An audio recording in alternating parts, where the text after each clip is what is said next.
Hello and welcome to Cognito Key.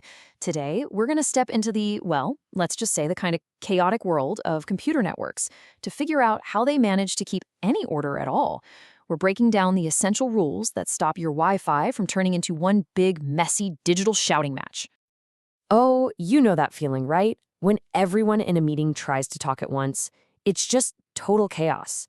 Nobody can understand anything and nothing gets done.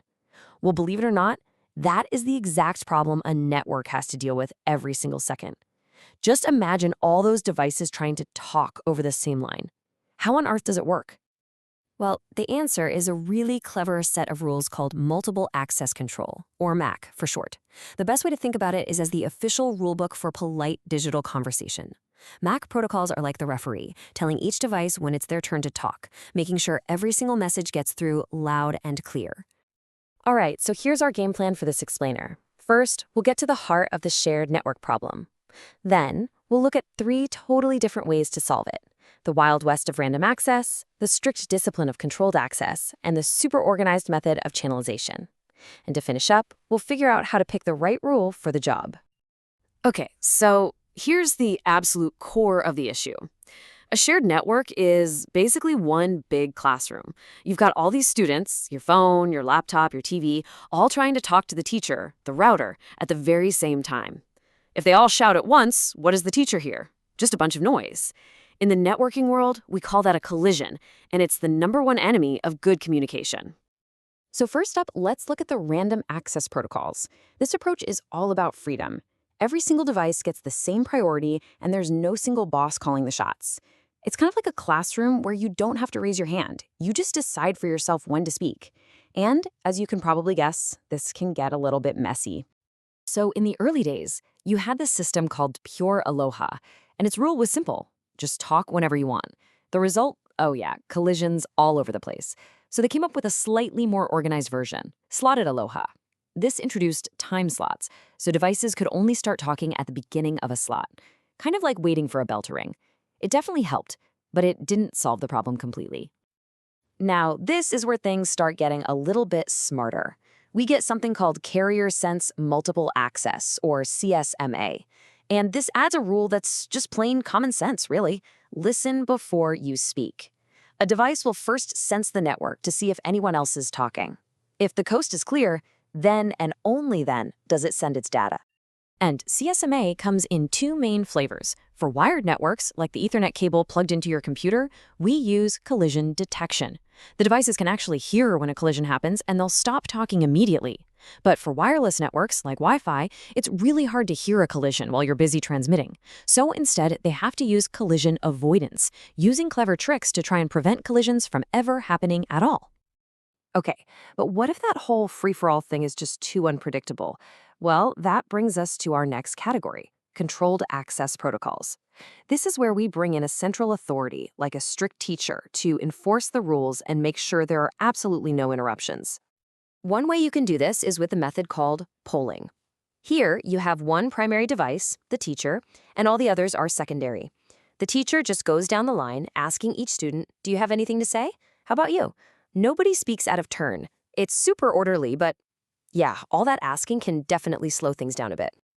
And then there's another really elegant method: token passing. This is literally like having a talking stick in a meeting.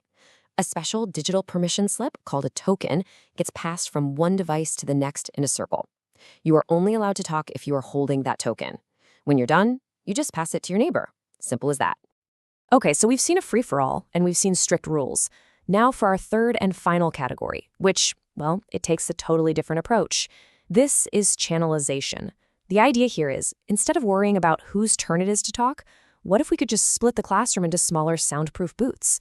That way, lots of students could talk at the same time without bothering each other. So, the first way we can do this is with frequency division multiple access, or FDMA. The best way to picture this is like a massive highway. With FDMA, we paint lines on the road to create separate, dedicated lanes for each car. Each device gets its own private frequency, and it can use that lane whenever it wants, no traffic jams. Then there's time division multiple access, or TDMA. Now, with this one, everybody's back to sharing the same big highway lane. But access is controlled by a perfectly timed traffic light. Each device gets its own specific time slot, its personal green light, when it's allowed to go. And finally, we get to what is, honestly, the most mind-bending one of them all. Code Division Multiple Access, or CDMA. This technique is so clever, it actually lets everyone talk at the same time on the same frequency. So how is that even possible? Well, the trick is that each conversation uses a unique code, a secret language.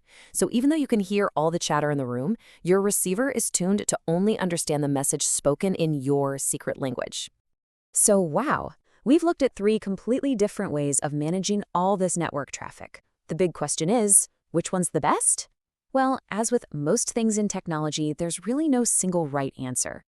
The best protocol is always the one that's right for the job. It's all about trade-offs. Let's break it down really quick. You've got random access, which is super flexible, great for when devices are always coming and going, but you have a high risk of collisions. Then there's controlled access, which pretty much eliminates that risk, but it's not very flexible. And finally, channelization gets rid of collisions completely, but you have to carefully divide up your resources. So, I want to leave you with a practical question. The next time you're in a super crowded coffee shop and you connect to the Wi-Fi with everyone else, which of these rulebooks do you think your laptop is following? In that chaotic, constantly changing place, it needs flexibility more than anything, right? That's your hint. It's using that listen before you speak, random access method, specifically CSMA with collision avoidance. And there you have it. That's how networks manage to bring some order to all that chaos. If this explainer helped you understand things a little better, it would mean the world to us if you'd subscribe to Cognito Key. And of course, don't forget to like and share this explainer with anyone else who might find it useful. Thanks so much for watching.